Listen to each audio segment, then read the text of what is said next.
adults surprise me by appearing to forget how powerless you feel as a child, how despairing and just...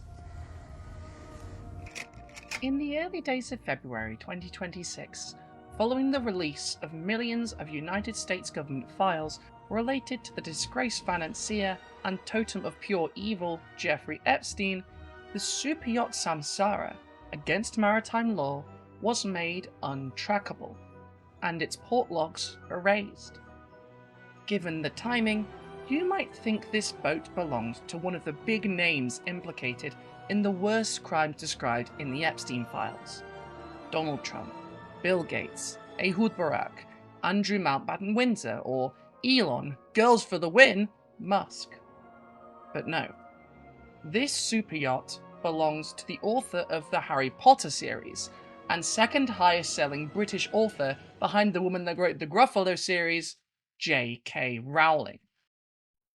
This might come across to some of you as strange or surprising. Rowling probably wasn't actively doing any of the crimes that various, mostly male celebrities were doing on Little St. James Island. For some of you, this will be unsurprising but disappointing. After all, the most rich and famous in Western society have been known to club together and rub shoulders. How else do you end up with a situation where Steve Bannon, Bill Clinton, and Noam Chomsky are all best friends with, allegedly, the CIA and Mossad's emotional support paedophile? In fact, we can see in the files Epstein trying to get in contact with prolific individuals who completely shut him down or ignored him, like Norm Finkelstein. Literally, Epstein? With all due respect, you're such a fantastic moron. It's terrifying. So he was trying to reach out to a bunch of people.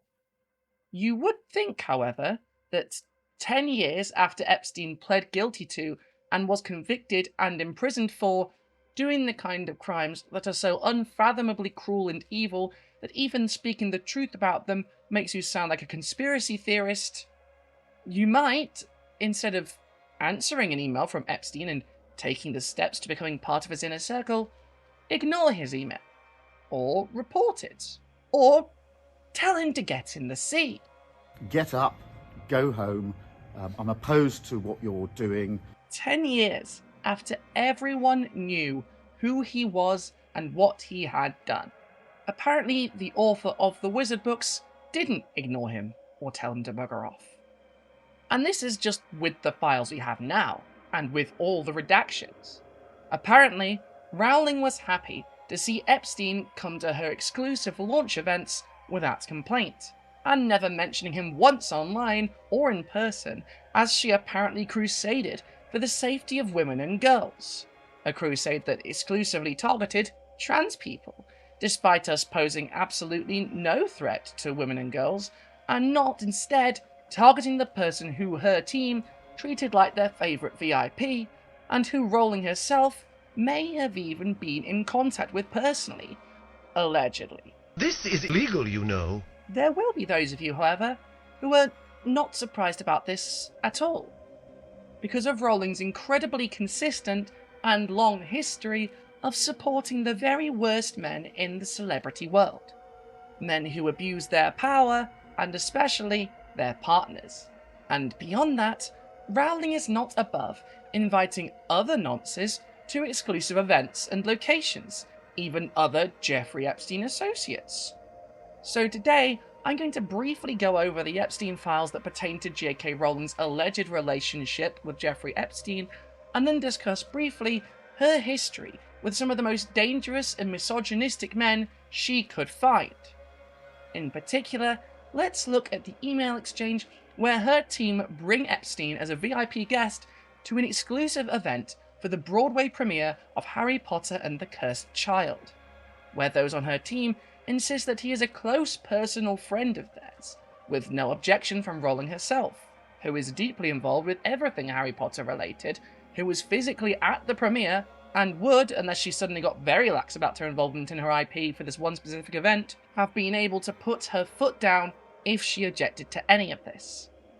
Remember, these are just the files we have now. There are millions more, and many of the ones we have are fully redacted or partially redacted, But I urge you to not be surprised no matter whose name comes up in these files in the future. No segment of society is as class conscious as the rich. They know they have power, wealth, and influence, and they band together tightly to keep that wealth and that power from going to anybody they deem beneath them. Money that could go to feeding the hungry, to lifting people out of poverty, to solving homelessness, goes to funding right-wing political parties, goes into their pockets, goes into tax havens, where none of their money can be extracted by governments to be redistributed to those more in need, goes into mansions and private islands and super yachts. So, with that in mind, let's take a look at the files pertaining to the person and works of Ghislaine Caxwell Rowling and a certain massage enthusiast. Colin, I need a huge favour. I need 2 seats just for the Hogwarts dining room dinner. It for a very important friend of mine that does a lot for me. He just wants to come see the spectacle. If the dinner is seated, he can sit with me. I will take care of him. I will not ask you for anything else. XOXO, Peggy Seagull. Dinner is not seated, though there are 3 24-foot tables and high tops around the room. I'll work it out to get him in. From my US mobile, Redacted. Hi, Peggy and Lila. Leave this with me. I'll arrange for an additional set of dinner and after-party passes to be couriered up to you today. Thanks, Reese. Can I get the name of your friend, so that we have him on the door list in case he loses or forgets to bring the passes? Thank you for all your help. Reese, please deal with Jeffrey Epstein's assistant, Redacted. She will send a messenger to pick up his 2 dinner tickets. Thanks so much. XOXO, Peggy. Tremendous. Please can you send to Jeffrey's home at 9 East 71st Street? Please let me know when they will be delivered so I can alert the house. Thank you. Which led to this document, signed off by some other unredacted people in this email, and presumably the redacted ones too. A personal invitation from the Wizard Lady and Company to Jeffrey Epstein, infamous and in fact convicted nonce, and the ultimate threat to women and children, a whole decade after Epstein's 2008 conviction. As you can see from this photo and article, J.K. Rowling attended this event in person, because it was the opening of the play on Broadway, one of the most important moments of her life presumably. People only got invited if they were very important indeed to the people putting the play on.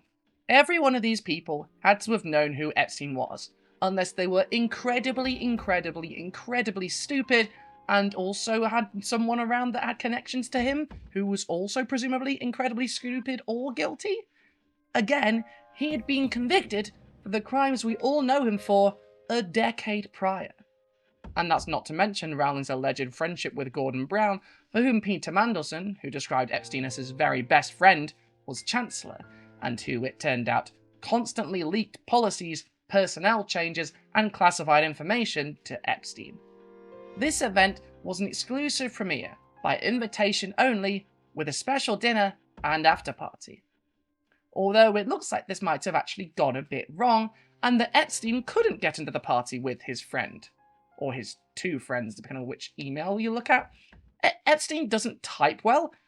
He would apparently have had to go in alone, despite Rowling's team inviting him personally, due to, apparently, a staff member at the venue or someone involved in booking. Now, I've looked through a ton of these files, and it's very clear that Epstein was in direct contact with the team and arranging attending through, frankly, way more emails than it should take to get into an event. It looks like everyone knew, and the team in charge were trying their best to let him in.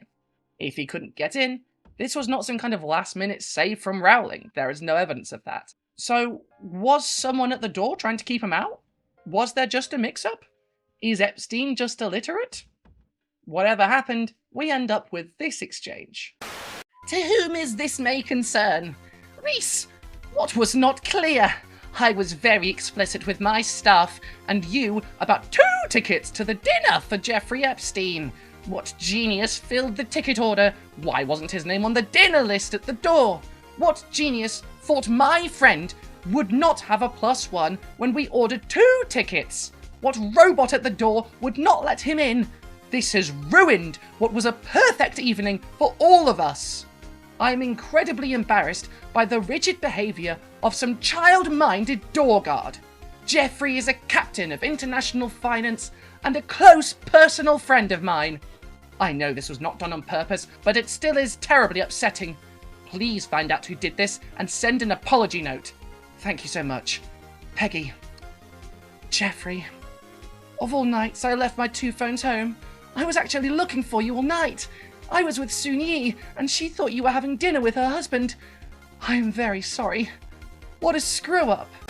So you can have this bathroom. Right. Can we give a big hand to the Chad Door Guard? The Chad Door Guard, everyone. The working-class hero, preventing an international nonce demon from attending a children's theatre premiere where everyone had to dress as school children to eat dinner. You can see here the rush behind the scenes to confirm who was responsible for this, and that they had done everything in their power to make sure that Epstein attended this event in person. Still, Rowling was in the team that invited him personally, and for whom the evening was ruined by him not making it, according to that last email I read out. 10 years after he was convicted and pled guilty to the crimes we all now know that he did. She had no problem not just hanging around near him, but inviting him as a guest of honour to her most prestigious launch event possibly of her entire career. There is some evidence too that Epstein and Rowling might have known each other before this. In this email from the Epstein files from Redacted, fancy that, Redacted asks Epstein to introduce them to J.K. Rowling, which implies that it was known that he was in contact with Rowling at least enough to introduce her to this mystery emailer. And then there are these emails from 2013, which, from the language and how they are signed off, could potentially be, allegedly, lawyers, I am not saying for definite, but they appear to be, in my opinion, communications between Epstein and Rowling herself. April 4th. Ehud Barak, Peter Mendelssohn, etc. You are again invited. The pronoun kaiton of again appropriate. I don't know what you're trying to say, wordsmith. I can't go around flying places for dinner parties, although I'd love to. I may be in New York the week of the 8th, but I'm not sure yet. ... I'll explain. That again when we meet. I, of course, would pay for your ticket if that is the issue, rather than lack of available time. Of course you would. I know that, and thank you. But if I don't see the inside of another airplane or New York until summer, I will be a happy woman. I'll let you know when I'm next there. Have fun on the 4th. JX. The JX sign-off is distinctively Rowling, as seen here in multiple tweets from the mid-2010s, around the time when these emails were written. This correspondence was 5 years before the premiere of The Cursed Child in New York, where Rowling would have again had to meet Epstein in person if he had made it in. Although for all we know they might have met up anyway. And while this obviously is nowhere near as bad as the stuff we've seen from Trump, Ehud Barak, or Prince Andrew do in Epstein's company, it looks very much like Rowling may have known and hosted and possibly palled around with a known and convicted, well, demon, allegedly. However, she would have had to know, whether this happened or not, that 10 years ago this man was convicted and was known to be a threat to women and children, supposedly the thing she cares about more than anything in the world. Or at least that's what she claims as an excuse to attack trans people. Clearly, that's not true. She appears to be fine being around Epstein, or at least she has no objections to inviting Epstein to the premiere of her play on Broadway. In fact, if you look through her entire social media history, you can see that she's not mentioned Jeffrey Epstein once, despite this issue apparently being so important to her that she must destroy all trans people just in case we, despite all evidence, are the monsters she is scared we might be. And yet, it looks like she might have been allegedly fine with proven, admitted, and convicted actual tangible threats to those she claims to be fighting for in her bigots' crusade. In fact, the very first time she ever tweeted about Jeffrey Epstein was after this all came out, and it was in her defense after people called her out for being in the files that I've read out. That's right. Famed champion of women and girls, Jeffrey Epstein Rowling only ever mentioned Jeffrey Epstein to say this. This is beyond silly. Neither I nor anybody on my team ever met, communicated with, or invited Jeffrey Epstein to anything. Now, I don't know about you, but if I were accused of being an associate of one of the most famous nonces in world history, my reaction would be a little bit stronger than, "Isn't that a little bit silly?" In fact, that her response is this understated only lends more credibility to the accusations, because J.K. Rowling is famously, egregiously, litigious. She is well known for suing critics of hers into oblivion for the flimsiest reasons, no matter their wealth or the size of their platform. If the evidence shown in the Epstein files about her were false, she would be suing the pants off anyone and everyone involved, and she isn't. She just thinks it's silly. This strikes me as extremely odd for someone who were innocent. Obviously, she denies that all of this stuff happened, despite it being on the US government website, but the gap between this response and her usual response is as bizarre as Elon Musk's response to the much, much worse accusations against him in the files, where he denied he did anything, but then also confirmed that the emails were all real, because he's dumb as rocks. USA! USA! And Rowling, as much as she might have a way with words on occasion, isn't exactly Shakespeare either. We want to buy a lot of weapons and missiles with your money to destroy Russian troops. I hope you're all for it. But the thing is, this isn't her first time palling around with people well known to hurt women and girls. Despite Rowling's supposed passion for protecting women and girls, in fact, it seems like she only cares about women and girls when they can be used as an excuse to attack trans people, while claiming her bigotry and demonization of a tiny minority of people is righteous and even feminist. In fact, this isn't even the only time that she said nothing when a confirmed nonce is invited to a Harry Potter production. Years after their proclivities have been known, she even allowed one of the most famous Jeffrey Epstein associates to come hang out with child actors on the set of the upcoming Harry Potter show on HBO.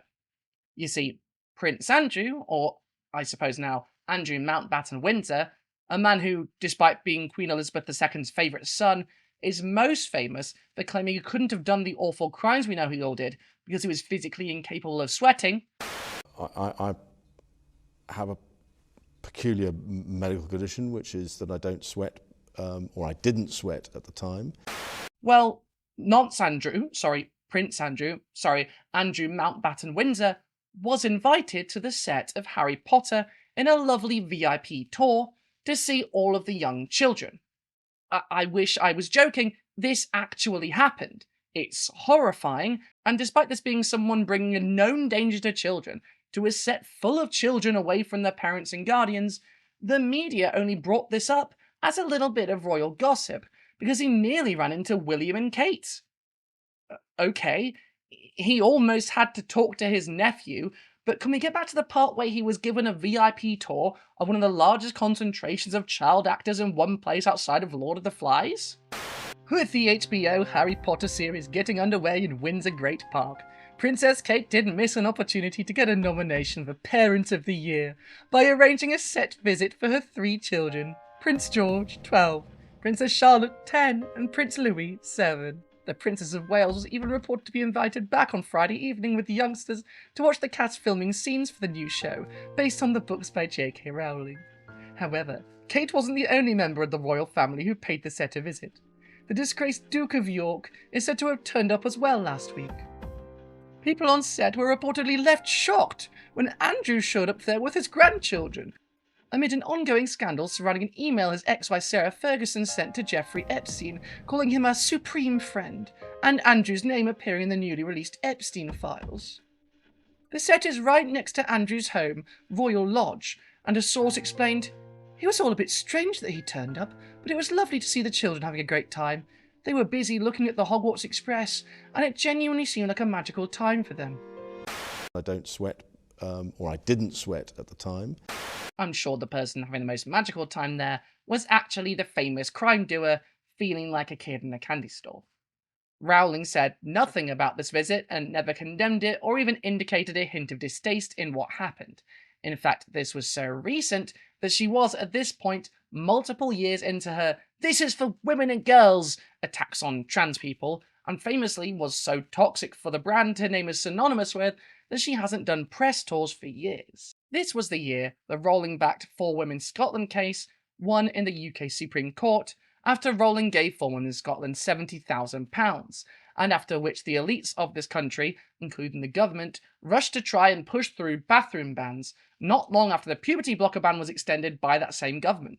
This was the year that Rowling's supposed battle for the rights of women and girls was at its most vociferous, where the J.K. Rowling Women's Fund was set up and dedicated itself to using all of her Harry Potter money to attack trans people constantly in the courts.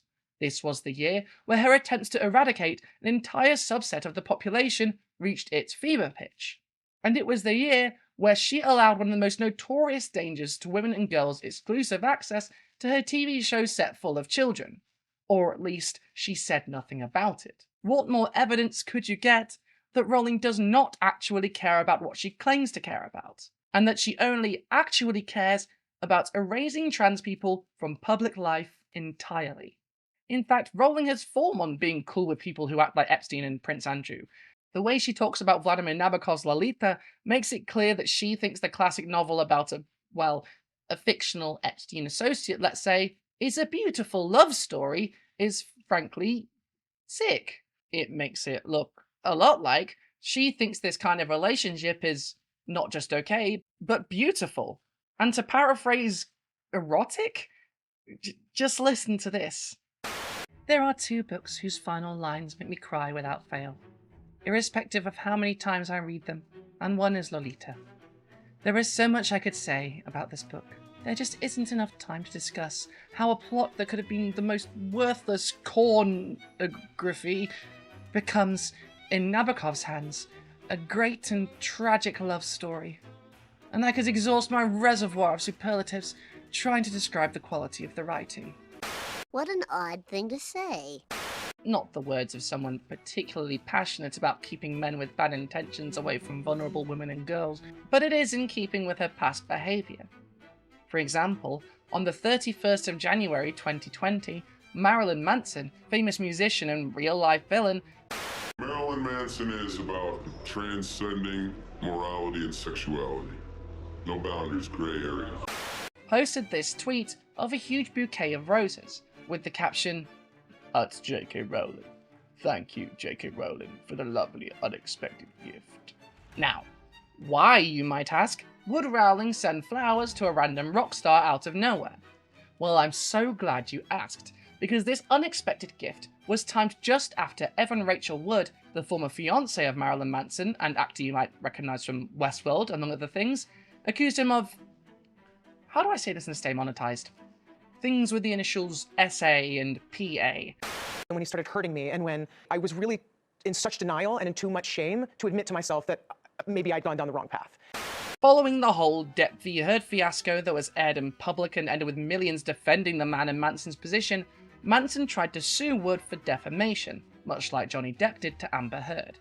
He eventually dropped the case in November 2024 and was forced to pay Wood's legal fees, which added up to $327,000. Some people are going to suffer, but that's the price for greatness. And speaking of Johnny Depp, remember how Depp originally played the gay Nazi wizard Grindelwald in the Fantastic Beasts movies? Something we all just accepted as a thing that happened?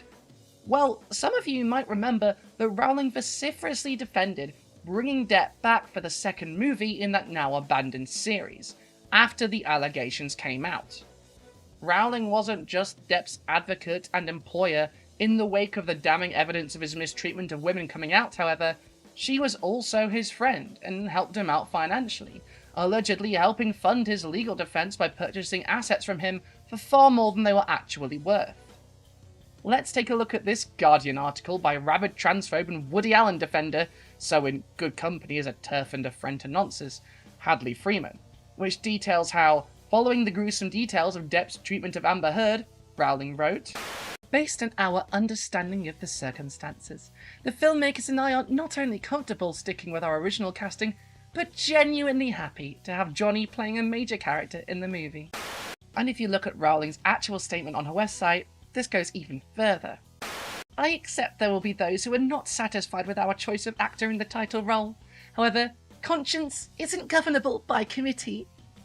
Within the fictional world and outside it, we all have to do what we believe to be the right thing." Depp was eventually let go from the franchise for the third movie, which turned out to be the final movie because Rowling's writing since Harry Potter has been about as popular as a turd in a bow tie. A couple years prior to this article coming out in 2015, J.K. Rowling bought Johnny Depp's yacht for $27 million, later selling it in 2016 for $19 million. A lot less than she'd paid for it, you might note. You might also note that this is the yacht where Amber Heard accounted being slammed against the cabin wall by Johnny Depp. In 2016, Rowling once again put millions of dollars in Johnny Depp's pocket, buying his private island for $75 million, making her friend Johnny Depp a $72 million profit. As well as this being a ridiculous amount of money, and clearly from the profit Depp made on it, more a favour to him than a fair price. Again, this island was the site of some of Depp's most violent actions against Heard. In 2018, Depp claimed in Entertainment Weekly that Rowling personally and publicly supported him, and believed that he was falsely accused. So much for protecting women and girls. Believe women? Only if they're women that want all trans people to bugger off forever, otherwise they can get to fuck. Now, Rowling almost definitely did not partake in the horrors Epstein was perpetrating that people like Trump, Barack, and Prince Andrew did. But she must have known. And still, her team invited him to private events anyway. She never spoke out against Epstein, despite all of us normal people being horrified about what he'd done. She said nothing when Prince Andrew went to tour the set of her TV show with its metric shit ton of child actors and just let it slide. She sent gifts of flowers to one abuser and helped another make immense profit to help with his legal fees incurred by perpetrating the harm to women and girls she claimed to care so much about. It seems very clear to me that she doesn't have a problem with people like Epstein, with people like Andrew or Manson or Depp. She, as far as I can tell, does not care one iota about the welfare of women and girls, and in fact happily pals around with people notorious for being clear and present dangers to the women and girls she has painted herself the champion of, in an attempt to justify her ongoing crusade against trans people. Adults surprise me by appearing to forget how powerless you feel as a child, how despairing and just enormous pressures on you as a child, even a happy child. And how cruel the other kids can be. They can be vicious, and I was bullied. If she cared about women and girls' safety, her team would not have invited Epstein to her play. She would have at the very least spoken up and prevented his invitation. If she cared about women and girls, she would have been horrified about the man and constantly spoken up about the danger he posed, but she didn't. If she truly cared about women and girls, she would have barred Prince Andrew from going anywhere close to the set of her TV show set. If she truly cared about women and girls, she would have cut off contact with Marilyn Manson and Johnny Depp, instead of showering them with money and gifts and publicly supporting them in their attempts to dodge accountability for the mistreatment of their ex-partners. If she truly cared about women and girls, she wouldn't be going after trans people. Trans people who have extremely low rates of offending. Trans people who are seen most favourably by women, especially queer women. Trans people who are vulnerable, who are being targeted, who are being harmed. And this harm to especially trans women and girls, but trans people as a whole, like the harm that Depp and Manson caused, she is actively helping with and actively exacerbating. Is there anyone who is really harming women and girls that Rowling doesn't like? Because it sure looks like she becomes fast friends with anyone who does to women and girls what Rowling is always insisting trans people are doing, but without evidence. This is a pattern of behaviour. 20 years ago, if you found out that beloved children's author J.K. Rowling was involved with Epstein or protecting abusers, you would be shocked. Rowling's image back then was spotless. She was a poor, working-class mother, despite her poverty being largely a fabrication by the press. She was a genius, kind-hearted children's author, despite the cruel themes in parts of her books. She was so generous, she stopped being a billionaire. Well, look how that one turned out, becoming a billionaire again and splashing out on private islands, super yachts, and massive funds dedicated entirely to disappearing an entire subset of the population. 20 years ago, this would have been a huge scandal. In 2026, the fact that Rowling is in the Epstein files wasn't even really that surprising. Most people's reaction seems to have been, yeah, that makes sense. The pattern of horrific actions Rowling has taken since she became rich has been astonishing. It's a bit cliche at this point to point out that people who get rich lose all perspective, but they certainly see their perspective change. Instead of seeing themselves as one of the people, dreaming of standing up to bullies, of telling stories of love and belonging and helping out their fellow man, the rich, even the most newly minted, understand very well what class they are in. And they quickly appear to band together and turn against the poor and vulnerable to protect their own class interests. Or at least it looks like that's what Rowling has done. And Joanne, if you're watching, you could still change this. You could disband the J.K. Rowling Women's Fund, or use it to actually protect victims. You could apologise to the trans community and start work on reversing the damage you have done. You could apologise to the victims of Epstein, of Andrew, of Depp and Manson, and work to make amends. But I suspect that you won't. I suspect you will do what you have been doing. Deny the truth, and continue your warpath against some of the least powerful people in society. What a sad little life, Joe. Big island, big island. Everybody and their mother knew the big island was his. The big island was his.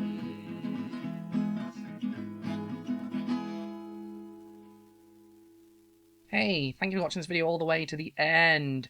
Finally, not talking about an American. I know that was a lot of American stuff, but a lot of stuff is happening over there, and it's very scary. And I have family and friends in America, and so I care about it, even though I'm not in it.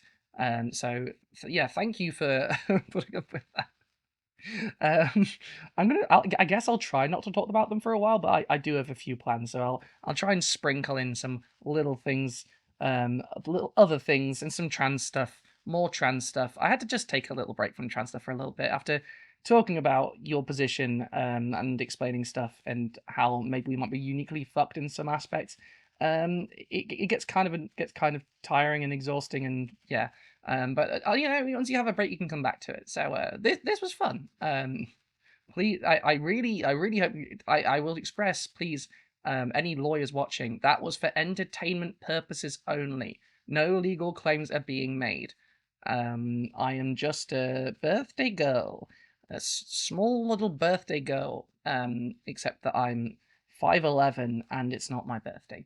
But anyway, give this video a like, subscribe, share it with your friends, hype it, tell your friends about it, and please, please, please, since September, my channel has been pretty floundering, apparently, compared to what it was before, and it could just be leveling off. That's probably fine. But if you want to send stuff, I would really, really appreciate it. Yeah. So what you can do, if you want to help me out, you can send me money in tip form. How do you say that? On Coffee or PayPal, links below as always. Or if you want some perks, you can sign up to my Patreon or my YouTube memberships, where you get occasional early videos. You get videos bleepless when there are bleeps. You get uncensored versions. You get access to the members only Discord. You get my Nintendo Switch friend code. You can get exclusive content such as long form interviews with people I had in the show before. And when I start streaming, which I should this month, I'm just saying that now to kick me up the arse. I should. Then you'll get that archives available a week before everyone else. In addition to all that good stuff, you'll also, as a final reward, a final thanks for all of you, you can get your name read out at the end of each video, just like these amazing, beautiful people. Rain, Michael McGrotty, Will, Alexander Barnes, ReeseNet, Ken Sorden, Andrew Steele, Georgie, Carlito Del Mozzotte, Anna Nicholson, Dungeon Slime, Naomi Gorman, Melody, Ben Norman, Heidi Law, Transform and Function, Cara Patching, Mattia98, Lilith Dawn, Spin Noir, Victor Lufgren, Gil the Gilded Dragon, A Slice of Cake, Rue, Charlie Hallam, Buried Elk, Ewan Bennett, Bags, Mautiem, Gina Service, You Are Made of Stupid, Tomo, Melissa Jackson, Ren approves of your stuff. Minstrel, of course, Jeffrey Tom the not quite so brave as Sir Lancelot, LFR, Chigoi, Ariella, Proqua, Robin Thomas, Emily Eisenberg, Garlic Scape, Kira B, No Sparkling Heart, Corey, Gianna J, Mighty and the Sword, Carolyn, Imogen Q, Luciano, Frias Andrade, Adam, Harry, Endog191, Cav, Quesadilla de Tortilla Azul, Leon, Adam Lees, Daniel Nevels, no, not that, Paul, MB, Wandering Wonder, Ashling Murphy, Lex Phoenix, Enter Kurzitz. Weirdly, given how unusual the spelling is, that I think that's the first time I've ever mispronounced that one. Thank you, Enter Kurzitz. You're always a fun one to say. Mira D, Jay Senior, Boa Ear, James W, Thorngill, Deborah Laboon, Zilla Zathanium, Vince Whitaker, Amelia Lassette, Jason Haig, Frank McManus, Susan Foster, Helena Real, Sierra Whiskey, Ali Catgill, John N, Lloyd Luciente, Jason Cribbett, Shield Vader, Robin Podolsky, Nightlight Plushy Jesus, Casual Observer, Manta Ray, Courtney Burmack, Sleepy Slug, Philippa Tabrogger, Soma Piglet, Brain Douche, Artie Wolf, Gianna McMillan, Caroline Regalado, Alexandra Lilly, Howard Lott, Meow Meowski, Kamui, Eva Kebab, Marty Hunt, Robin McCallan, Jane Luciferian, Melissa Allen. That's Melita. Melita's not a name. Matilda the Hun. That would be a cool screen name. Ataraxis Builds Things. Sarah Francesca Smith. Thank you all so much for your support. It means the world to me, especially in these hard times. It is good to have your support, and what keeps us going. I really can't stress enough that you are the reason I can keep doing this, and I really, really, really appreciate that. Things are hard right now. I'm getting a little better. Not financially, God, no, I'm getting worse financially. But personally, I might be on the edge of recovery. We'll see. Maybe sometimes I speak too soon. But thank you for this. Thank you for paying attention. Thank you for being here, and thank you for being a friend. And yeah, I'll stop talking, or I'll just do this for another half an hour. How are you feeling? What's been going on with you? Have you been to the shop lately? What about this? What about this news, eh? God, those damn politicians. They be doing bad stuff. All right, bye.